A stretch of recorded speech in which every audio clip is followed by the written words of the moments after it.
하나도 주님의 은혜와 평강이 여러분의 새날 가운데 가득하기를 축복합니다.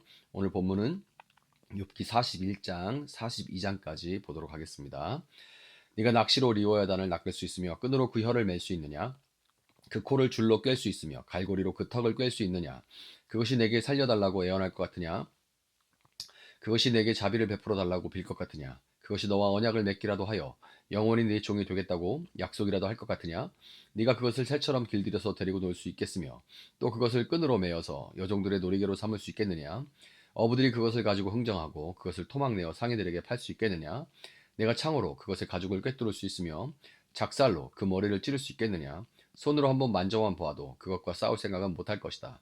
리오야단을 보는 사람은 쳐다보기만 해도 기가 꺾이고 땅에 고꾸라진다. 그것이 흥분하면 얼마나 난폭하겠느냐. 누가 그것과 맞서겠느냐. 그것에게 덤벼들고 그 어느 누가 무사하겠느냐. 이 세상에는 그럴 사람이 없다. 리오야단의 다리 이야기를 어찌 빼놓을 수 있겠느냐. 그 용맹을 어찌 말하지 않을 수 있겠느냐. 그 늠름한 체구를 어찌 말하지 않고 지나가겠느냐. 누가 그것의 가죽을 벗길 수 있겠느냐. 누가 두 겹 갑옷 같은 비늘 사이를 뚫을 수 있겠느냐. 누가 그것의 턱을 벌릴 수 있겠느냐. 빙 둘러 돋아있는 이빨은 보기만 해도 소름이 끼친다. 등비늘은 그것이 자랑할 만한 것. 빽빽하게 짜여 있어서 돌처럼 단단하다. 그 비늘 하나하나가 서로 이어 있어서 그 틈으로는 바람도 들어가지 못한다. 비늘이 서로 연결되어 꽉 달라붙어서 그 얽힌 데가 떨어지지도 않는다. 재채기를 하면 불빛이 번쩍거리고 눈을 뜨면 그 눈꺼풀이 치켜 올라가는 모양이 동이 트는 것과 같다. 입에서는 횃불이 나오고 불똥이 뛴다. 콧구멍에서 펑펑 쏟아지는 연기는 끓는 가마 밑에서 타는 갈대 연기와 같다. 그 숨결은 숯불을 피울 만하고 입에서는 불꽃이 나온다. 목에는 억센 힘이 들어있어서 보는 사람마다 겁에 질리고 만다. 살갗은 쇠로 입힌 듯이 약한 곳이 전혀 없다. 심장이 돌처럼 단단하니 그 단단하기가 맷돌 아랫짝과 같다. 일어나기만 하면 아무리 힘세자도 벌벌 떨며 그 몸부림치는 소리에 기가 꺾인다. 칼을 들이댄다 하여도 소용이 없고 창이나 화살이나 표창도 맥을 쓰지 못한다. 쇠도 지푸라기로 여기고 놋은 썩은 나무 정도로 생각하니 그것을 쏘아서 도망치게 할 화살도 없고 무림의 돌도 아예 바람에 날리는 겨와 같다. 몽둥이는 지푸라기쯤으로 생각하여 창이 날아온 소리에는 코웃음만 친다. 백가죽은 날카로운 질그릇 조각과 같아서 타작기가 핥힌 진흙바닥처럼 지나간 흔적을 남긴다. 물에 뛰어들면 깊은 물을 가마솥에 물처럼 끓게 하고 바다를 기른 가마처럼 휘젓는다. 한번 지나가면 그 자취가 번쩍번쩍 빛을 내니 깊은 바다가 백발을 휘날리는 것처럼 보인다. 땅 위에는 그것과 겨룰 만한 것이 없으며 그것은 처음부터 겁이 없는 것으로 지음을 받았다. 모든 교만한 것들을 우습게 보고 그 거만한 모든 것 앞에서 왕노릇을 한다. 42장 욥이 주님께 대답하였다. 주님께서는 못하시는 일이 없으시다는 것을 이제 저는 알았습니다. 주님의 계획은 어김없이 이루어진다는 것도 저는 깨달았습니다. 잘 알지도 못하면서 감히 주님의 뜻을 흐려놓으려 한 자가 바로 저입니다. 깨닫지도 못하면서 함부로 말을 하였습니다. 제가 알기에는 너무나 신기한 일들이었습니다. 주님께서 말씀하셨습니다. 들어라, 내가 말하겠다. 내가 물을 터니 내게 대답하여라 하셨습니다. 주님이 어떤 분이 지나는 것을 지금까지는 제가 귀로만 들었습니다. 그러나 이제는 제가 제 눈으로 주님을 뵙습니다. 그러므로 저는 제 주장을 거둬들이고 티끌과 잿더미 위에 앉아서 회개합니다. 주님께서는 욥에게 말씀을 마치신 다음에 대만 사람 엘리바스에게 이렇게 말씀하셨다.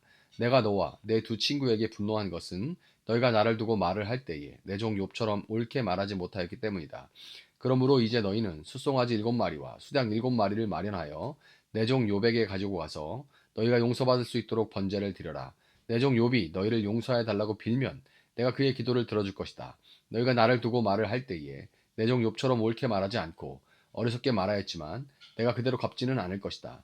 그래서 대만 사람 엘리바스와 수아 사람 빌닥과 나아마 사람 소발이 가서 주님께서 그들에게 말씀하신 대로 하니 주님께서 욥의 기도를 들어주셨다. 욥이 주님께 자기 친구들을 용서해 달라고 기도를 드리고 난 다음에 주님께서 욥의 재산을 회복시켜 주셨는데 욥이 이전에 가졌던 모든 것보다 배나 더 돌려주셨다. 그러자 그의 모든 형제와 자매와 전부터 그를 아는 친구들이 다 그를 찾아와 그의 집에서 그와 함께 기뻐하면서 먹고 마셨다. 그들은 주님께서 그에게 내리신 그 모든 재앙을 생각하면서 그를 동정하기도 하고 또 위로하기도 하였다. 그러면서 그들은 저마다 그에게 돌을 주기도 하고 금반지를 끼워주기도 하였다. 주님께서 욥의 말년에 이전보다 더 많은 복을 주셔서 욥이 양을 14,000마리, 낙타를 6,000마리, 소를 1,000결이, 나귀를 1,000마리나 건들게 하셨다. 그리고 그는 아들 7과 딸 셋을 낳았다. 첫째 딸은 여미마, 둘째 딸은 그시야, 셋째 딸은 게렌 합북이라고 불렀다. 땅 위에 어디에서도 욥의 딸들처럼 아리따운 여자를 찾아볼 수 없었다. 더욱이 그들의 아버지는 오라비들에게 준 것과 똑같이 딸들에게도 유산을 물려주었다. 그 뒤에 욥은 140년을 살면서 그의 아들과 손자 4대를 보았다. 욥은 이렇게 오래 살다가 세상을 떠났다. 아멘. 자, 어느덧 이제 욥기의 마지막 장에 이르렀습니다. 욥기를 마치면 욥기부터 해서 우리가 이제 시가서라고 부르는 욥기, 시편, 잠언, 전도서, 아가서까지 이제 시가서라고 부르는데요.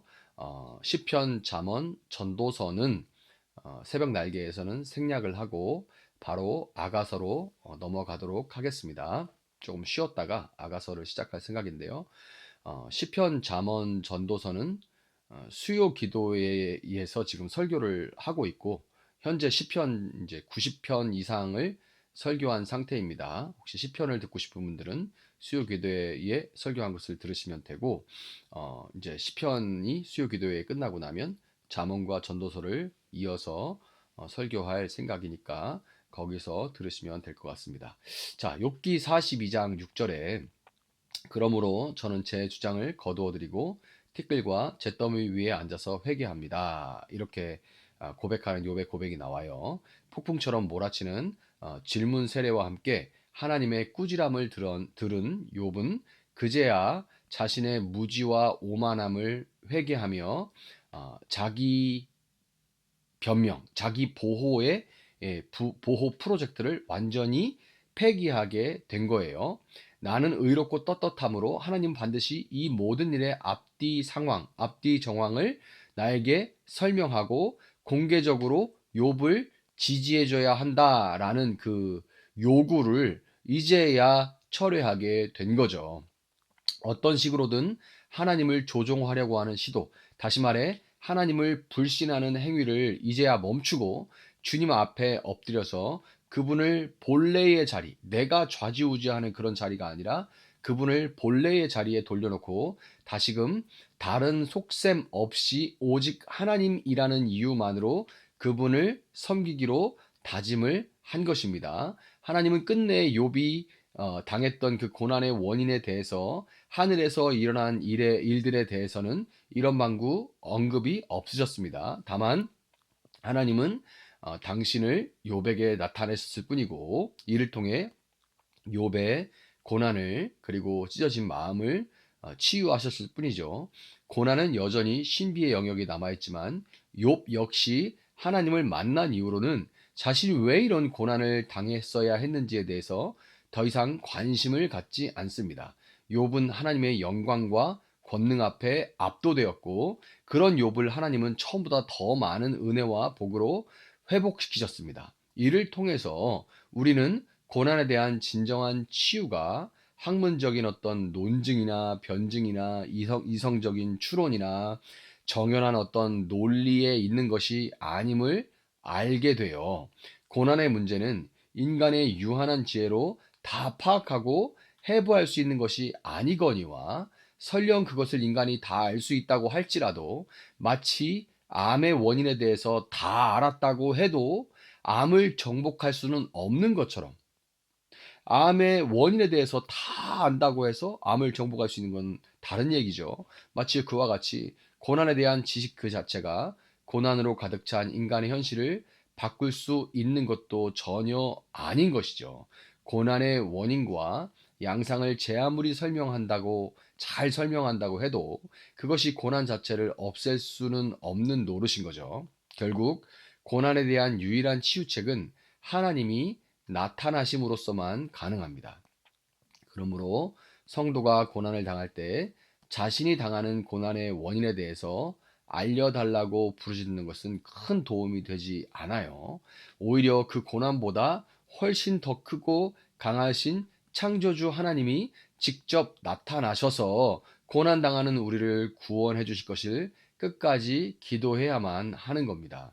특별히 욥기의 대단원은 4장 10절부터 17절까지 42장 10절부터 17절까지의 에필로그 또는 뭐 후기 무대라면 이 커튼콜에 해당하는 장면을 더함으로써 고난 가운데 하나님을 끝까지 신뢰하는 것이 어떤 의미를 가지는지를 보여줌으로써 우리에게 소망을 더해주고 있습니다.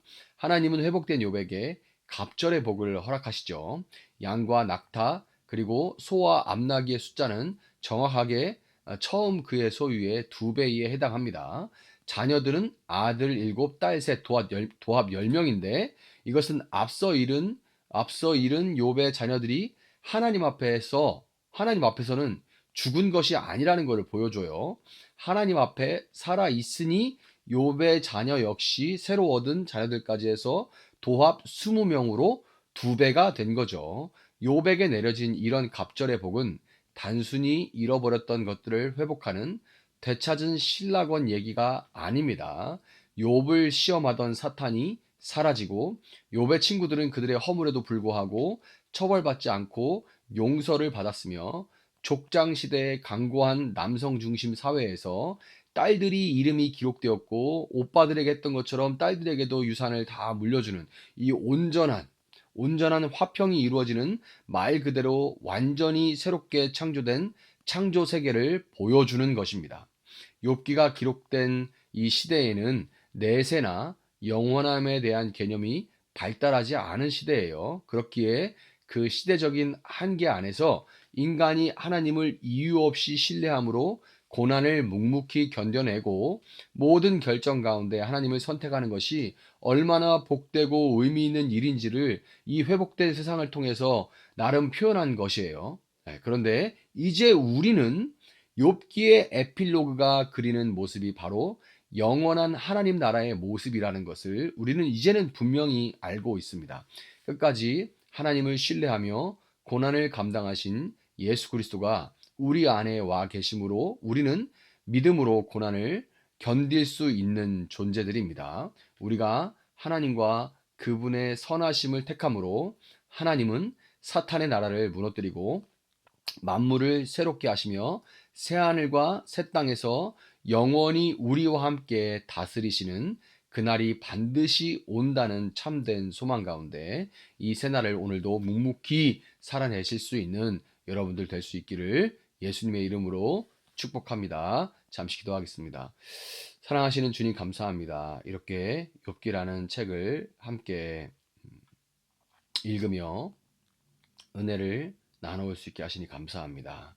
주님, 정말 우리가 인과응보로 다 설명할 수 없는 그 세계, 우리가 살아가는 현실 가운데 여러 가지 어려운 일들, 그 가운데서 하나님과의 관계를 욥처럼 이렇게 적나라하게 보여주는 책이 또 어디 있을까 합니다. 하나님, 정말 이 욥기를 통하여서 많은 은혜를 누리게 해주셔서 감사합니다. 주님, 욥기에서 우리가 누린 은혜가 우리 안에 또 우리의 환경 가운데 상황과 처지와 형편 가운데 또 우리가 만나는 이웃들 가운데 온전히 우리가 살아냄으로 전해질 수 있도록 주님 도와주시기를 원합니다. 우리가 이유를 알 수 없어도 묵묵히 견뎌내며 하나님을 신뢰함으로 선택하는 모든 일들이 정말 하나님께서 그것들을 하나도 땅에 떨어뜨리지 않으시고 영원한 하나님 나라를 하나님께서 이 일들을 통하여서 회복하실 것이며 또 그 하나님 나라에서 우리가 영원히 하나님과 함께 다스릴 것을 우리가 알고 믿고 오늘을 영원에 잇대어 살아갈 수 있는 저희들 될 수 있도록 주님 도와주시옵소서. 하나님, 욥이 만났던 그 하나님, 오늘 고난 가운데 기도하는 모든 자들 동일하게 경험할 수 있도록 주님 도와주시고, 그러므로 하나님, 환경과 처지와 형편이 당장에 변화되지 않는다 할지라도 하나님을 만난 것으로 하나님, 우리가 오늘을 견뎌낼 수 있는 그런 삶의 힘을 얻을 수 있도록 주님 도와주시고, 하나님, 그러므로 인하여서 참으로 오늘도 우리가 하나님을 선택하며 살아갈 수 있도록 도와주시옵소서. 감사함의 예수님의 이름으로 기도합니다. 아멘. 오늘 주신 말씀 붙들고 계속해서 기도합니다.